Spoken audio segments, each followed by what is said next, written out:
Olá, meu nome é Gustavo, bem-vindo ao 19º episódio de como receber dividendos em Portugal de forma a pagar despesas comuns como água, eletricidade, telecomunicações, etc. E por essa razão eu vou utilizar a Freedom24 porque eu quero ser o legítimo dono das minhas ações, que neste caso pagam dividendos, e este é o primeiro episódio que estou a fazer esta transição de Trend1 para a Freedom24. Se tu ainda não viste o vídeo a fazer esta transferência, ou seja, a vender as minhas posições da Trend1 e a comprar para a Freedom24, então podes ver neste vídeo que está agora no ecrã, ok? Lá está a explicar o porquê de eu ter feito esta transição. Agora, sem mais demoras, vamos passar para os dividendos. Por isso, neste momento, estou com um portfólio yield de 6,25%, e com um rendimento anual em dividendos que estão a ser pagos de 345. Agora, qual é que é o problema? Estas são as empresas que eu tenho, ou seja, as empresas que eu adquiri.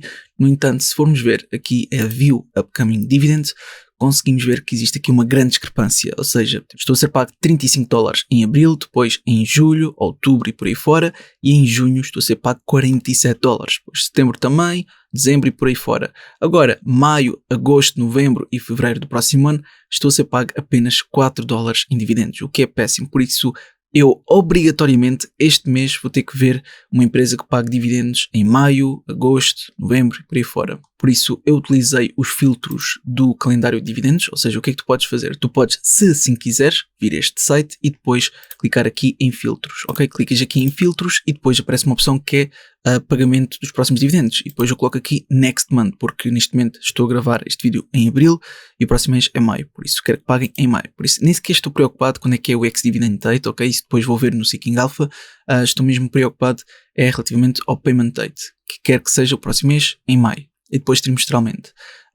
Depois tem que ser um dividend yield elevado, pelo menos para estar ao nível do dividend yield do portfólio, que eu já te mostrei aqui, que é de aproximadamente 6,22%, e por isso no calendário dos dividendos eu organizei pelo maior dividend yield, ou seja, cliquei aqui e depois apareceram as empresas que pagam em maio, mas que têm um dividend yield mais elevado. Por isso estão aqui todas estas empresas. No entanto, eu descartei os REITs, porque eu tenho outra série dedicada para REITs, e por isso eu quero só aquelas empresas que pagam dividendos, mas excluindo aquelas que estão relacionadas com o setor imobiliário.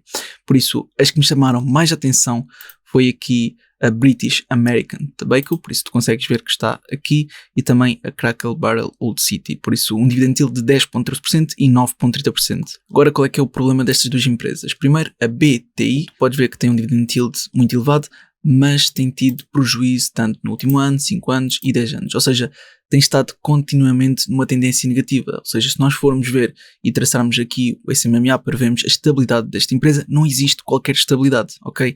E este é um fator importante para mim. Ou seja, eu nem sequer me importava que no último ano ou nos últimos 5 anos tivesse tido aqui um prejuízo. O que realmente me importa é que tenha pelo menos uma tendência positiva. E se não tiver qualquer tendência positiva, então muito provavelmente, apesar de pagarem bons dividendos, vamos ter prejuízo em termos de valorização quando vendermos um dia esta empresa, ok? Ou seja, eu quero que tenhas sempre atenção ao possível lucro ou prejuízo que a empresa pode ter sem contar com os dividendos, ok? É claro que aqui o principal fator são os dividendos, mas não podemos descartar isso. Pronto, agora, isto aqui é no último ano, isto aqui são nos últimos 5 anos, nos últimos 10, mas nós devemos sempre ver os máximos históricos. Por isso, nos máximos históricos podemos ver que até houve uma tendência positiva até mais ou menos 2017, 2018, que entretanto começou a ter esta tendência negativa a partir deste ano, ok? Por isso, atenção a isto, vê se para ti compensa ou não, ok?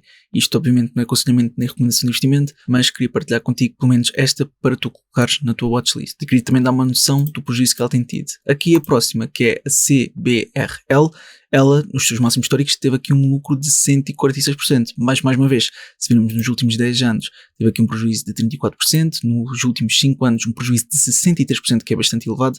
Então, se virmos no último ano, um prejuízo de 47%, 48%. Por isso, isto é um prejuízo, na minha opinião, muito elevado para um ano, mas de qualquer modo tem um elevado dividend yield. É claro que, na minha opinião, os dividendos que estão a ser pagos não compensa o prejuízo que está a ter, mas é claro que tu também deves fazer um estudo, porque isto talvez possa ser uma oportunidade. Eu não acredito que seja, e é por isso que vou saltar esta e ver as vossas sugestões. Ou seja, dentro dos vossos comentários, que fizeram vários, infelizmente eu não tive desta vez tempo para ver todos, devido a esta transição, ok, tirou bastante tempo e eu queria cumprir com o agendamento de vídeos tal como foi feito, ok, por isso não queria falhar com isso e pronto, puxei por mim e tive que saltar algumas tarefas como ver os vossos comentários e desta vez não consegui ver. Por isso o que é que eu te peço é que, se possível e tiveres dúvidas ou sugestões, faz os comentários, porque desta vez irei ver sem dúvida. Agora, eu também quero aproveitar o tempo deste vídeo para ver os vossos comentários. Por isso temos aqui o primeiro, pois uma sugestão para analisar, Banco do Brasil, abraço.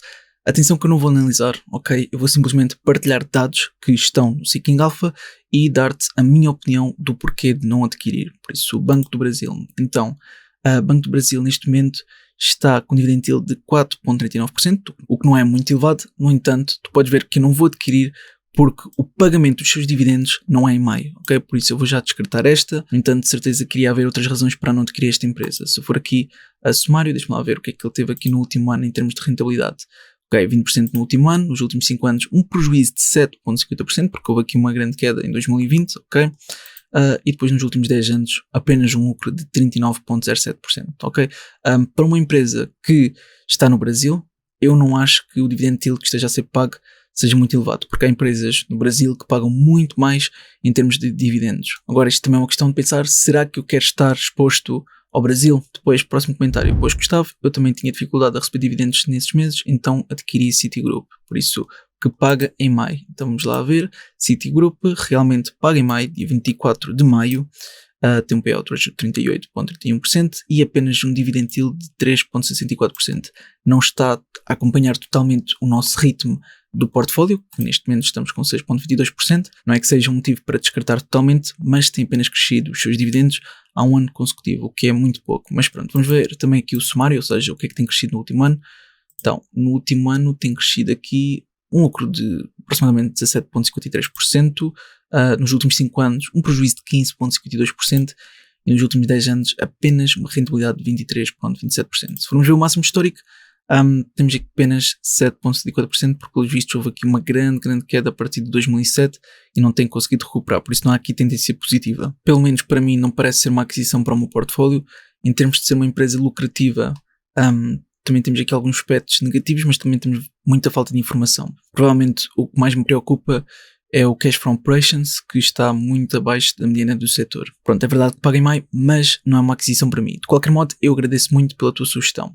Pronto, vamos ver o próximo comentário que está aqui então. Ótimas análises, obrigado pela partilha. E obrigado eu pelo teu comentário. Depois, boas, Alibaba ter muito potencial na minha opinião. Atenção que a Alibaba não se enquadra nesta série, ok? Se tu queres sugerir a Alibaba, tem que ser uma série que seja ações de elevado risco-retorno, ou mesmo de mercados emergentes. Depois, bom dia Gustavo, o que acontece aos teus dividendos se transferisses o teu portfólio entre plataformas? É assim, os dividendos são pagos, ou seja, o que acontece é que quando são pagos os dividendos, recebemos na forma de saldo disponível na plataforma, ok? Ou seja, nós podemos utilizar este dinheiro que recebemos tanto para levantar ou então para reinvesti-lo, ok? Nós temos estas duas opções. Quer dizer, também temos a terceira opção, que é deixar estar na plataforma e não mexer. Agora, independentemente se transferes, se levantas ou se deixas estar, tu tens que declarar esses dividendos, ok? É obrigatório. Eu também tenho um vídeo no meu canal que ensina como declarar esses dividendos, ok? Mas, no entanto, é sempre aconselhável contactares um contabilista certificado para tal, ok? Para te ajudar. Depois, o que achas da Altria Group em pagamentos de dividendos e valorização? Abraço. A Altria Group é uma empresa que eu adquiri, se não me engano, no primeiro episódio, ok? Por isso eu tenho o meu portfólio. Agora, como é que ela está neste momento? Em termos de dividendos, está com um dividend yield super elevado, de 9,54%. Em termos de payout ratio, já começa a ser um pouco elevado, de 77,58%. Ou seja, eu até vou ver em termos de dividend safety se está ok ou não. Depois, qual é que é o problema desta empresa? Pronto, é isto de pagar os dividendos em abril e não em maio. É claro que tem crescido os seus dividendos há 54 anos consecutivos, o que é um aspecto formidável, ok? No entanto, desta vez eu não vou adquirir, principalmente porque não paga em maio, porque eu podia reforçar. Só que eu, se for ver a nível de análise técnica, também poderei ver que talvez ainda exista a possibilidade dela cair até aos 36. E se ela cair até aos 36, então para mim acho que seria uma melhor aquisição. Ainda por cima eu já tenho aqui alguma exposição à mesma, por isso teria mesmo que estar mais ou menos nestes valores para me fazer sentido. Ou seja, o que eu vou fazer é, se tocar nos 36, então o TradingView vai me avisar. Por isso vou colocar aqui um alerta. Por isso Altria, avisar-me apenas uma vez, não preciso que me avise mais vezes nenhuma. E agora criar aqui o aviso. Pronto, está criado. Assim que colocares o aviso, irá aparecer este símbolo do alarme. Mas de qualquer modo, vamos ver aqui o Dividend Safety. E tal como podes ver, qualquer rácio que tu vejas em termos de Dividend Payout Ratio, seja gap, não gap, podes ver que é muito acima da mediana do setor. Isto aqui é algo preocupante, não é que esteja em risco de cortarem os seus dividendos, porque aliás eles até vão querer evitar porque já estão a crescer há 54 anos consecutivos, o que é muito bom, ou seja, estão a ir por um bom caminho, mas talvez este crescimento do payout ratio possa ser preocupante, ok? Eu só quero que tu tenhas atenção e vejas isto tudo com cuidado, está bem? Por isso, em termos de dividend safety, não está totalmente saudável com base e comparativamente à mediana do setor, mas é claro que não deixa de estar na minha watchlist e por isso, no futuro, talvez volte a reforçar. Pronto, vamos passar ao próximo comentário. Boa série, aliás, bom canal, excelente ajuda que dás. Minha compra este mês foi a Pepsi. Abraço. Por isso, a sua compra foi a Pepsi. Deixa-me cá ver aqui a PepsiCo. Por isso, a PepsiCo já está a crescer há 51 anos consecutivos. Também tem o meu portfólio distribuído trimestralmente. Infelizmente, o pagamento dos seus dividendos foi em abril, ok? E tem um payout ratio de 64,90%. Tem apenas um dividend yield de 2,99%, ou seja, aproximadamente 3%, mas eu acredito que também seja uma boa escolha para ter um watchlist, ok? Pelo menos eu tenho também no meu portfólio. E em termos de valorização, acredito que pode chegar mais longe. Mas não vou adquirir porque não paga no mês que eu quero, que neste caso é maio, e por isso vou ver o próximo comentário. Para verificares, indústria de desenho textil SA. Muito bem, então, o que é que nós temos aqui? Em termos de dividendos, ok, dividend safety, um cash dividend payout ratio de 51%, ou seja, em termos de dividend payout ratio continua a ser superior à mediana do setor, o que é algo preocupante. Deixa-me cá ver aqui no overall, por isso está neste momento a pagar apenas 2,79%, o que não é algo muito positivo, apesar de pagar em maio, ok? Paga em maio, mas o dividend yield que está a pagar neste momento não me compensa de todo, para além que apenas está a crescer os seus dividendos há um ano consecutivo e pronto, pagam-se semi-anual, ou seja, semestralmente. Eu só vou ver rapidamente como é que tem sido o seu crescimento no último ano, ou seja, tem tido uma valorização de 35% no último ano, nos últimos 5 anos valorizaram 50% e nos últimos 10 anos 60%. Se vemos o máximo histórico, então valorizaram 538%, o que não está nada mal, visto que temos aqui dados apenas a partir de 2009. Por isso, eu acho que até tem estado a um bom ritmo em termos de valorização. Agora, será que o pagamento dos dividendos, em termos de dividend yield, compensa? Por isso é isso que tens de colocar na balança. Pelo menos para o meu caso, não compensa, ok? Apesar de eu agradecer pela sugestão, porque de facto paga em maio. E mesmo em termos de avaliação, que temos aqui um fator D por parte do Seeking Alpha, mostra que talvez, pelo menos com base no Seeking Alpha, comparativamente à mediana do setor, esteja neste momento sobrevalorizada, ok? Pelo menos se olharmos para o Enterprise Value to EBITDA, Sales ou EBIT, se olharmos para o Price to Earnings Ratio, por isso temos que ter muita atenção a isto, ok? Por isso eu vou descartar esta e assim sendo, eu agradeço muito pelas vossas sugestões, aliás, acho que já não há aqui mais nenhuma, pronto, está aqui outra, boas Gustavo, mais uma vez obrigado pelo vídeo, o que tu achas da Northwest Natural Holding e depois temos outro que é este Top Gustavo, obrigado pela partilha. Por isso, estes foram os comentários que estão no topo, mas se entretanto não respondi ou a tua dúvida ou não verifiquei a tua sugestão, então por favor comenta no próximo vídeo. Este comentário que foi feito pelo Dark Sopas, na verdade, foi uma ótima sugestão porque eu gostei bastante do que vi. Ou seja, eu já vou passar esta parte, mas entretanto também estive a ver o meu fecheiro. Eu realmente vi que a sugestão dele, tal como podes ver aqui, faz parte dos Dividend King. Ok, isto já tinha sido visto anteriormente, no entanto verifiquei novamente e para além do Dividend Yield ter aumentado, que antes era de 4,14%, podemos ver que neste momento é de 5,43%, o que para mim é um aumento muito significativo. No entanto, temos aqui um risco que ela pode ter um mau desempenho. Porque é que eles dizem isso? Porque ela tem estado em decadência, ou seja, ela tem estado a cair bastante. E talvez isto possa, ok, significar uma oportunidade. Isto é claro que se subir a partir daqui ou subir no médio e longo prazo a partir daqui. De qualquer modo, este foi o desempenho neste último ano, ou seja, teve um prejuízo de 23,34%, nos últimos 5 anos um prejuízo de 44%, que na minha opinião é elevado, e nos últimos 10 anos um prejuízo de aproximadamente 18-19%. Agora, se formos ver os máximos históricos, temos apenas um lucro de 63,15%, mas isto é contar desde 1994, ok? Por isso, em termos de rentabilidade, ou seja, em termos de valorização, esta empresa não me impressiona de todo, apesar de pagar e ter um dividend yield de 5,43%. Se formos ver até no TradingView, podemos ver que até pode ser considerado uma empresa estável, porque maioritariamente tem estado em cima do SMA. É claro que houve aqui algumas vezes que falhou, mas rapidamente rompeu e continuou acima do SMA. Por isso podemos ver que isto se confirma ao longo do gráfico, ok? Por isso tem estado maioritariamente acima do SMA, ok? Pronto, só queria confirmar isto contigo. Por isso, em termos de estabilidade, apesar de não ser a ação mais estável, eu penso que se confirma, mas podemos ver que isto deixou de ser verdade a partir de 2020, ou seja, a partir da pior altura do Covid-19, podemos ver que rompeu esse MMA e tem estado numa tendência negativa até os valores atuais, ou seja, está muito próxima de tocar no nível de suporte que eu tracei já há algum tempo e acho, com base neste nível de suporte, possa ser talvez uma oportunidade para mim, para eu adquirir. Mas eu também quero salientar que, por exemplo, a nível do Simple Moving Average, mostra que neste momento tende a continuar a cair no curto prazo. Exponential Moving Average, que são estas linhas roxas, ainda pode continuar a cair no médio prazo, ok? Porque ainda não se cruzaram, ainda estão um pouco longe de se cruzar, por isso talvez possa ainda romper, e se romper este nível de suporte, então pode começar em falling knife, se entretanto ganhar suporte a partir daqui, então estas linhas podem se cruzar e mostrar que talvez a partir daqui possa começar a subir. Eu acho que o mais indicado aqui seria aguardar para ver se isto realmente aconteceria, mas no meu caso, como vou adquirir para longo prazo, não me fará uma grande diferença. Por isso a sugestão que foi feita, eu penso que não tenha sido má e até estou interessado na mesma porque de facto paga em maio, é 15 de maio e sendo que o dividend yield é 5.43, não está muito longe da realidade do meu portfólio, que é aproximadamente 6.22%. Também paga os seus dividendos há 24 anos consecutivos e isto está errado porque se formos ver no Google tem pago e crescido os seus dividendos há pelo menos 69 anos consecutivos, ok? Por isso não está nada mal. E eu acho que tão brevemente não irão cortar, apesar do payout ratio estar um pouco elevado comparativamente à mediana do setor, porque se nós formos ver aqui em termos de dividend safety e se olharmos para o dividend payout ratio, seja gap ou não gap, conseguimos ver que é sempre superior à mediana do setor, mas a diferença também não é assim tão significativa, mas poderia ser melhor. Em termos de interest coverage não está mal, mas também não está lá muito bom, ok? Está só aceitável, pelo menos com base no Seeking Alpha e comparativamente à mediana do setor. Depois, algo que me preocupa é o total debt to equity, que neste momento está nos 135, 136%, mas pelo menos comparativamente à mediana do setor, isto parece ser aceitável. Só que é claro, eu preferia ver esta empresa tendo um debt to equity inferior a 100%.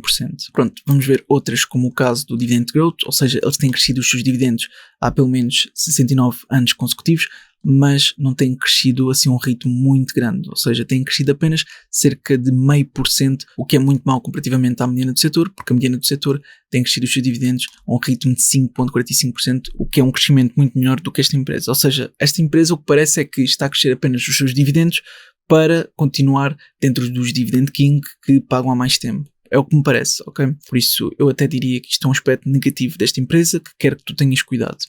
Pronto. Depois, em termos de avaliação, o Seeking Alpha tem estado a dar uma boa classificação, ou seja, em termos de Enterprise Value to Sales, EBITDA, Price to Sales, Price to Book, Price to Cash Flow, tem dado uma boa classificação comparativamente à mediana do setor. Por isso, é muito provável que quando formos ver os multiples entre as empresas comparáveis, então provavelmente vão dizer que está subvalorizado, ou seja, que tem uma margem para valorizar. Está bem? Mesmo que em termos de DCF possa mostrar uma desvalorização. Mas eu já te mostro isto aqui em nada, mas se olharmos para o Price to Earnings Ratio não está assim tão bom comparativamente aos outros rácios que eu mencionei há pouco. Muito menos em termos de PEG. Depois, em termos de crescimento, o Seeking Alpha dá aqui uma má classificação, mas eu, honestamente, não entendo totalmente o porquê.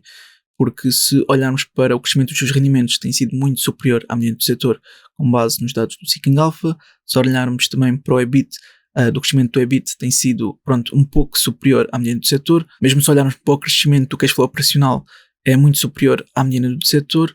Só vemos aqui alguns aspectos mais negativos em termos de crescimento do return on equity, que está bastante negativo comparativamente à mediana do setor, mas fora isso, só vemos como aspecto mais negativo o crescimento relativo ao earnings per share. É claro que também é um fator muito importante, mas daí a dar esta classificação, eu acredito que seja um pouco excessivo. De qualquer modo, podes ler este artigo relativo a esta empresa, que é Buy a Dividend King Utility with a New Growth Plan. Por isso, para tu veres estas ideias e opiniões relativo ao plano de crescimento desta empresa. Pronto, agora vamos ver o quão lucrativa é esta empresa. Por isso, eles aqui dão uma classificação de C-, por isso eu até diria que é uma classificação má, e eu vou começar por olhar para a margem do resultado líquido. Neste momento é de 7,84%, o que está inferior à mediana do setor. Mesmo em termos de margem de EBITDA ou EBIT, continua inferior à mediana do setor, e então se olharmos para o Cash from Operations, então está péssimo comparativamente à mediana do setor. Ok, por isso quero que tenhas muita atenção a isto, porque esta empresa não está a ir um bom ritmo. Mesmo do resultado líquido por trabalhador, apresenta de 68 mil comparativamente a 106 mil, que está bastante abaixo. Ok? Tenha atenção a todos estes aspectos que são importantes.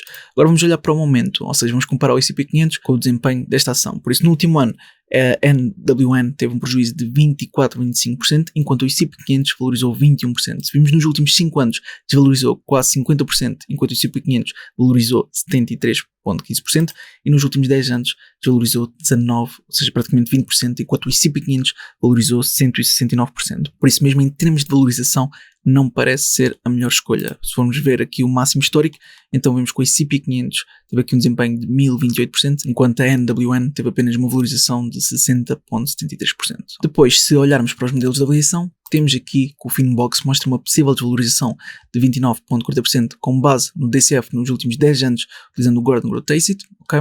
Se for utilizando o EBITDA Exit, então uma desvalorização de 31,50%, e no Revenue Exit uma desvalorização de 23,20%. Okay? Tem atenção a isto, mas se utilizarmos os Multiples, vemos aqui uma possível valorização de 18,90%, isto com base no Enterprise Value to Revenue. Okay? Estas são as empresas comparáveis, e se utilizarmos o Enterprise Value to EBIT, então vemos aqui uma possível valorização de 18,80%.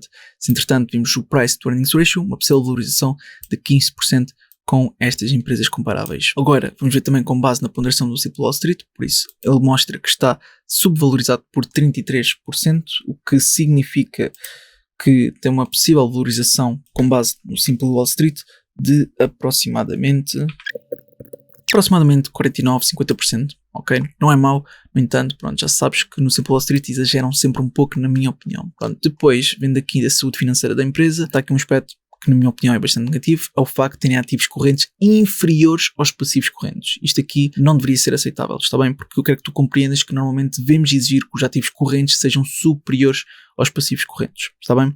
Depois eles têm ativos não correntes muito superiores aos passivos não correntes, e em termos de total debt to equity, neste momento, ok, aliás, em 2017 ainda conseguiram ter um equity superior ao endividamento, mas entretanto tiveram a aumentar bastante o seu endividamento. Aliás, em 2020 até foi a altura que mais aumentaram o seu endividamento. Aliás, isto foi na altura do Covid-19, tal como podes ver em março de 2020, por isso foi aquela pior altura que eles começaram a decair, por isso eles agora estão a tentar recuperar desta fase de queda e de prejuízo que tiveram, e depois, deixa-me cá ver, tiveram aqui a aumentar o seu endividamento, mas também a aumentar os seus capitais próprios. Eu acho que neste momento até estão a ir para um bom caminho, porque têm estado a diminuir o debt to equity, por isso talvez esta empresa até consiga recuperar, e é assim que eu espero, porque a minha intenção é adquiri-la. Eu já vou explicar o porquê, ou seja, explicar a minha conclusão final do porquê de querer adquiri-la.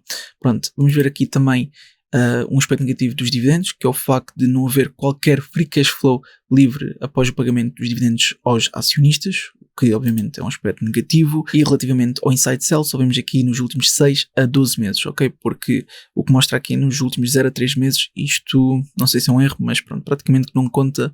Vamos ver aqui uma venda de quê? $17. Depois, utilizando o Stock Rover, o plano Premium, e este é uma das ponderações que dou mais importância, pelo menos para mim, temos uma margem de segurança utilizando o Enterprise Value to Sales de 31%, depois Value Score de 74%, Growth Score de 83%, Quality Score de 64% e Sentimento de 72%. Muito bem, tens aqui outras informações que podes ver à vontade. Eles aqui motivam mais a um hold do que propriamente a um buy. Okay? Por isso tens que ter atenção a isto, que quase todas as ponderações que eu tenho visto recomendam mais um hold do que propriamente um buy. Aqui por acaso é quase um buy, mas continua a ser um hold. Pronto, agora utilizando o Alpha Spread, o que é que nos diz? Diz que num cenário base está subvalorizado por 45%, ok, ainda é uma porcentagem significativa. No melhor cenário está subvalorizado por 56% e no pior cenário está subvalorizado por 37%. Aqui também podemos ver como aspectos negativos o declínio no Return on Invested Capital de 4% para 3%. Depois, utilizando o DCF, ou seja, o Discounted Cash Flow, mas com ponderação do Value Investing, ou seja, utilizando também o Gordon Growth Exit nos últimos 5 anos, mostra uma possível valorização de 35,50%. E tu perguntas, mas Gustavo, porquê é que aqui eles mostram uma valorização e no Finbox mostram uma desvalorização? Porque eles utilizam projeções diferentes, ok? Eles não têm em consideração um método de igual forma, para além que aqui é nos últimos 10 anos e aqui é nos últimos 5 anos. Pronto, se virmos nos últimos 10 anos, eles aqui até dizem que é superior, ok? Aqui muito provavelmente estão a exagerar. Depois no EBITDA Multiples nos últimos 5 anos, 100%. E no EBITDA Multiples nos últimos 10 anos, ou seja, antes eram 5, agora é nos 10, 169%. Eu acho que aqui estão a exagerar bastante, ou seja, projeções demasiado otimistas, o que eu vou ter muito pouco em conta. Pronto, agora utilizando aqui o Stock Analysis, eles basicamente o que estão-nos aqui a dizer é que o relato dos ganhos vai sair dia 6 de maio, devemos estar atentos, e também que já foi anunciado os próximos dividendos, ok? Mais o crescimento dos seus dividendos, mas que o pagamento dos seus próximos dividendos, que vai ser já em maio, vai ser de 48 cêntimos e 75. Muito bem. Agora, utilizando o Market Beat, vemos que existe um possível upside de 26,0%, pelo menos com base nesta ponderação, e que, segundo a recomendação de analistas, com base neste site, é para manter. Por isso, basicamente, tudo o que eu tenho visto até agora é hold. De qualquer modo, para mim, vai ser um buy, apesar de, mesmo a nível de análise técnica, seria melhor se víssemos que realmente ganhava suporte a partir daqui, ou seja, que atingia este nível de suporte e depois se mostrasse que realmente poderia ganhar suporte. Eu acho que aqui talvez seria a melhor altura para comprar, porque assim já tínhamos a confirmação que poderia subir a partir daqui, ok? Se eu estou aqui a dizer para ti, eu sei o que vou fazer porque eu vou investir para longo prazo. Pronto, então voltando aqui onde estávamos, não temos informações relativamente a Inside Trading e por isso vou passar ou tipo ranks, por isso aqui também dizem que é um hold, por isso temos 4 holds, 0 buys e 0 sells, e com base nas suas projeções dizem que existe um possível upside de 6,62%. Pronto, só para confirmarmos, aqui o seu relato dos ganhos vai ser 6 de maio, por isso confirma-se o que vimos há pouco, por isso maio definitivamente vai ser um mês decisivo para esta empresa e eu vou estar lá para acompanhar. Pronto, de qualquer modo, isto é algo que eu vou fazer para mim, tu não tens que fazer para ti, eu só estou a partilhar o meu estudo contigo, mas eu também queria que tivesses noção de 2 empresas no setor da saúde que tiveram grandes quedas e talvez seja importante colocares na watchlist. Que são quais? São a Johnson & Johnson, que teve aqui uma grande queda. Eu acho que a Johnson & Johnson até está a pagar dividendos muito elevados. Deixa-me só confirmar isto num instante. A Johnson & Johnson está neste momento com um dividend yield de 3,43%. Aliás, eu até pensava que tinha sido superior. Deixa-me lá ver se eles cortaram aqui os seus dividendos recentemente. Não, aqui mostra que estão a crescer e a pagar os seus dividendos há pelo menos 61 anos consecutivos. Depois a Pfizer, que é outra sugestão apenas para colocar na tua watchlist, porque neste momento a Pfizer está em falling knife, ou seja, eu já tenho alguma exposição à Pfizer, não tenciono reforçá-la, pelo menos estando em falling knife, ou seja, eu não sei quais são os próximos valores que ela poderá atingir, mas o próximo nível de suporte, só para dar-te conhecimento, é mais ou menos por volta destes valores, ou seja, nos 19,05, e se entretanto cair até aqui, ainda estamos a falar de um possível prejuízo de, deixa-me cá ver, de 20, quase 25% praticamente. 25% ainda é bastante. Bem, mas em termos de pagamento dos seus dividendos estão a pagar com 6,61% de dividend yield, ou seja, é bastante elevado, mas se eles continuarem a desvalorizar, pode ser muito perigoso. Por isso, neste aspecto, o setor da saúde está arriscado.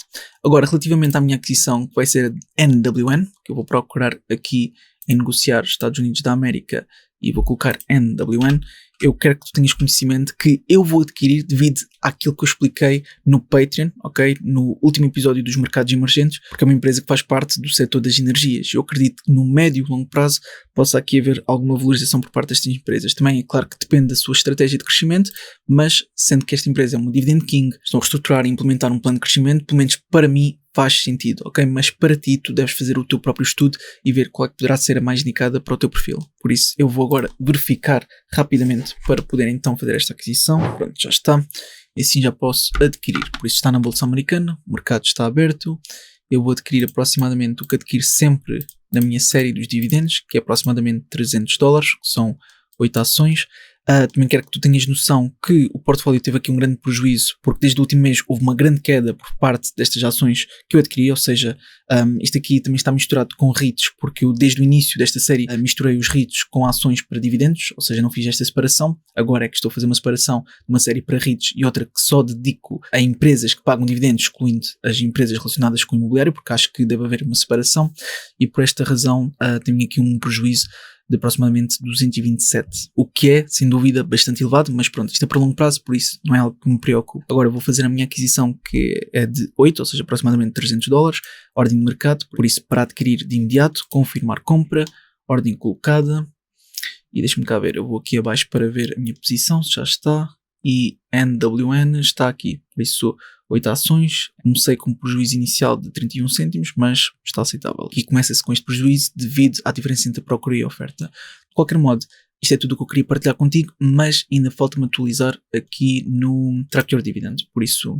vou aqui rapidamente adicionar no portfólio NWN, aqui está, foi 8 posições ao preço atual, Add Holding e está feito. Por isso baixa um pouco o portfólio yield, No entanto, eu talvez tente ver se no próximo mês consigo adquirir uma empresa com dividend yield superior para não estar sempre a baixar-me o portfólio yield. De qualquer modo, vamos ver aqui os próximos dividendos que vamos receber. Por isso, aumentamos aqui um pouco de 4 ou 3 ou 4 dólares para 8, mas ainda não é o suficiente. Por isso, tem que ser aqui uma empresa que consiga ter um impacto mais significativo em maio, agosto e por aí fora, porque, pronto, por exemplo, esta não foi o suficiente para causar um impacto grande ao ponto de, pronto, equilibrar, porque ainda temos que continuar a adquirir empresas, pelo menos tenho que continuar a adquirir empresas que consigam equilibrar aqui o meu portfólio a receber dividendos. Pronto, isto é tudo o que eu queria partilhar contigo para este mês. Eu espero que tenha sido útil. Se for, não te esqueças de colocar um gosto para apoiar. Também podes escrever um comentário com as tuas sugestões e até uma próxima.